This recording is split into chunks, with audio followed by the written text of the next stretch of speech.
banyak memang kebetulan kan mereka tidak keluar, tidak pakai mobilnya. Itu kesempatan mereka gunakan untuk servis. Oke, apakah artinya untuk servis ini ada mengalami sedikit peningkatan atau stabil atau gimana? Semua terjadi penurunan. Sama Ya, dengan. servis juga terjadi penurunan. Sekarang kalau dikatakan kita turun sekitar 30-an%. Demikian juga dengan body repair. Body repair turun sekitar 20-an%. Tidak terlalu signifikan ya, tapi lumayan menurun juga kalau 20%. Oke, prediksi mungkin Pak akan kembali mulai normal. Normal ya. Kalau mau normal bener saya rasa itu mungkin di awal tahun depan ya. Tapi kalau untuk sekarang mungkin kita berharap di bulan Agustus sudah minimal masih ada 1 semester, Agustus ke Desember itu bisnis bisa mulai secara perlahan akan membaik kembali dengan syarat bahwa pandemi COVID-19 ini memang di Indonesia sudah menurun. Harapan kita seperti itu. Mobil mewah yang tidak penjualan, jadi alternatifnya sekarang apa Pak? Apakah di bengkel atau di apa?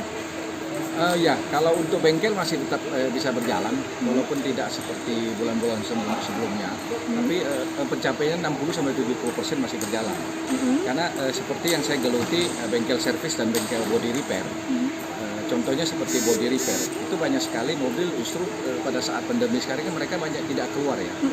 Tapi kondisi mobilnya mungkin ada yang lecet, ada yang penyot. Nah itu kesempatan mereka masukin ke bengkel body repair untuk dibagusin. Jadi nanti pas udah kondisi PSBB sudah ditiadakan, kondisi mobil mereka sudah kembali bagus. Mungkin sebagai pembisnis salah satu mobil yang mewah di Palembang ini, bagaimana sih kondisi penjualan di masa pandemi COVID-19? Ya, harus kita akui semenjak bulan Maret mulai adanya pandemi corona di Indonesia, itu bisnis otomotif itu memang berat sekali. Kita tahu dari bulan Maret sampai sekarang masuk bulan Juli, 3 bulan ini kita nggak ada penjualan, memang sangat sulit. Kemudian kesulitan kita yang lain adalah ketika kita mau market keluar ke perusahaan atau ke personil, itu agak terganggu karena sementara banyak sekali perusahaan-perusahaan juga membatasi tamu-tamu. Kemudian selain itu kondisi ekonomi daripada perusahaan itu juga mereka harus menjaga betul cash flow-nya, sehingga pembelian mobil-mobil yang menurut mereka memang tidak urgent itu akan mereka delay ke tahun depan.